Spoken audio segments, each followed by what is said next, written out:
Les essais, c'est synonyme d'avenir. J'ai un essai, donc j'ai un traitement qui va arriver sur le marché. Ma première question en tant que maman, ça serait est-ce qu'elle prend un risque?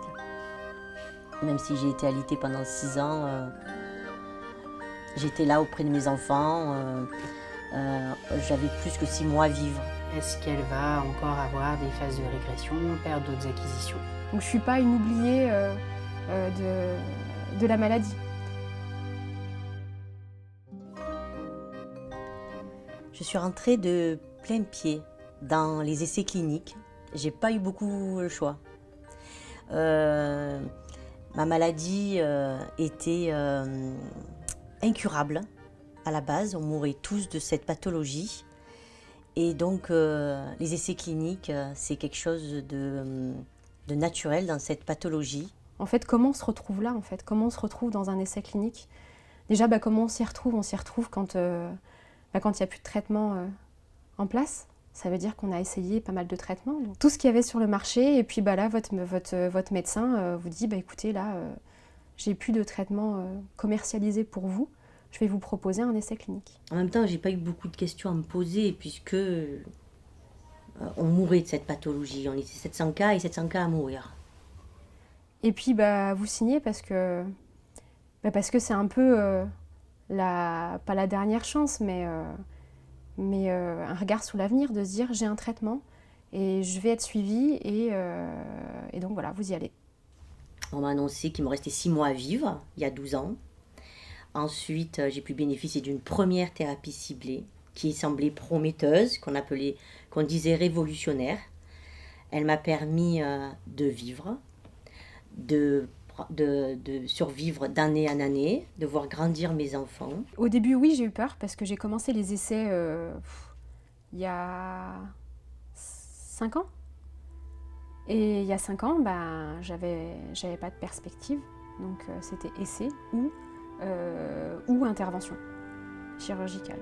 Donc pour moi, c'était non. Enfin, la vingtaine, tu peux pas... quand on t'annonce, il n'y a plus de traitement, donc la prochaine étape, c'est une ablation d'une partie de votre intestin. Enfin, non. En étant une battante, en ayant commencé à se battre depuis...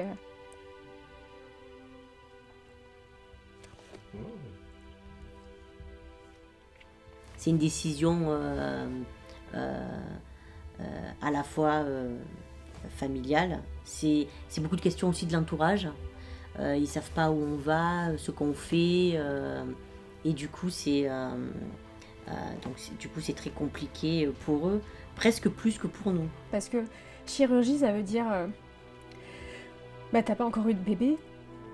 Donc ça peut avoir un impact sur ta vie future et puis ton intimité, comment tu vas gérer, comment tu gères une intervention en fait. Parce que ça peut paraître bénin, t'as le médecin qui a fait ça, qui fait ça tous les jours, qui te dit non mais vous inquiétez pas, vous allez vous en remettre, la rééducation, il y a ça.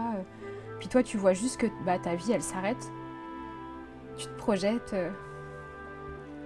tout va bien, t'es en pleine fleur de l'âge, t'as une carrière professionnelle qui est en train de se dessiner, ta vie amoureuse qui se stabilise, donc tu fais des projets avec une personne et puis t'es obligé de tout mettre en plan. Les essais cliniques, ça a été quelque chose, ça a été une aventure pour moi de vie. Et pour moi, faire partie de ces essais, c'était vraiment faire un pied de nez à la maladie et toujours avancer, parce que c'est important de toujours avancer. Et ok, ça fait peur, je sais pas ce que je teste, je sais pas les conséquences que ça va avoir, mais moi j'ai foi en la médecine. Et aujourd'hui, on voit qu'il y a, je sais pas, quand j'étais malade, je vivais dans un village en Bourgogne, perdu, j'avais un gastro-entérologue à disposition et il connaissait pas la maladie en fait. Donc j'ai été traitée on a traité les symptômes mais pas la maladie. Et j'ai pris beaucoup de corticoïdes. Et après, j'ai eu la chance d'arriver dans une région où en effet il y avait des spécialistes et qui ont pu justement me proposer des choses. Et sans ces essais, c'était pas possible. Donc oui, fière d'avoir fait ces essais et fière aujourd'hui d'être en rémission.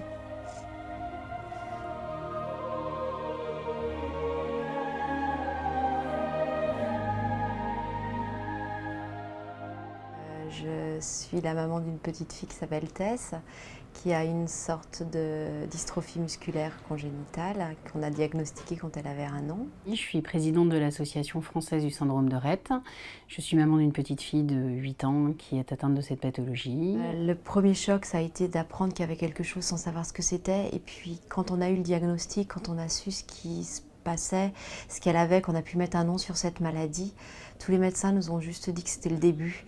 Et donc pour moi, l'essai clinique, ça sera peut-être pas la fin, mais ça sera au moins la certitude que c'est pas passé aux oubliettes et qu'on continue à penser à pouvoir proposer autre chose au-delà d'un diagnostic à des parents. Si demain je dois mettre ma fille sous un protocole de recherche clinique, ma première crainte c'est va-t-elle avoir des effets secondaires? Quels peuvent être les risques? Est-ce qu'elle pourrait avoir une aggravation de son état de santé? Voilà, c'est mes premières questions. Est-ce qu'il y a évidemment un risque vital engagé? Mais voilà, je suis tout à fait consciente qu'en France, aujourd'hui, en 2014, on ne va pas débuter des essais cliniques chez des personnes en engageant un risque vital. Donc je suis assez confiante. Après, c'est les effets secondaires. Est-ce que sa pathologie va s'aggraver? Est-ce qu'elle va encore avoir des phases de régression, perdre d'autres acquisitions? Voilà, ce sont les craintes. Derrière, j'aurais beaucoup de questionnements, notamment est-ce que je peux, moi, en tant que maman, imposer à ma fille ce type d'essai clinique, parce que derrière la joie, le bonheur de se dire quelque chose peut arriver, et que quelque chose peut arriver, je suis quand même consciente aussi des risques que ça peut engendrer, et au-delà des risques du poids que ça peut faire pour Tess, alors que derrière, aujourd'hui, c'est ce qu'on veut et ce qu'on veut pour elle, et comment elle est aujourd'hui, c'est juste une petite fille comme les autres. Et donc c'est un petit peu difficile en tant que parent de pouvoir prendre cette responsabilité d'imposer cela, ou alors au contraire de ne pas lui proposer cette chance-là si un jour si un jour on a cette proposition. Mais néanmoins, voilà, j'en discuterai avec son papa, on prendra une décision ensemble, on évaluera les risques avec le médecin, et si elle a la chance d'être incluable dans ces essais, je pense qu'on y participera très volontiers.